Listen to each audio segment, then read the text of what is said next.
अदानींची प्रगती दाखवून मराठी माणसांचे प्रश्न कसे सुटणार?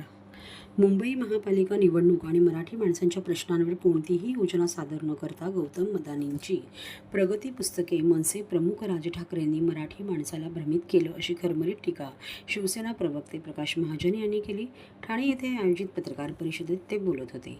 अदानींच्या प्रगतीशी मराठी माणसांना काही घेणे देणं नाहीच आहे. त्यांचे मूलभूत प्रश्न कालच्या शिवतीर्थावरील सभेत अनुत्तरित राहिले, असा टोला महाजन यांनी लगावला. महाजन म्हणाले की काल शिवतीर्थावर कौटुंबिक सोहळा झाला, त्यात राज ठाकरेंचे भाषण म्हणजे कर्तृत्व कलेचा उत्तम नमुना होता. कालच्या सोहळ्याला मराठी माणसाच्या अस्मितेला जोडण्याचे केलेले काम निंदनीय असल्याचे ते म्हणाले.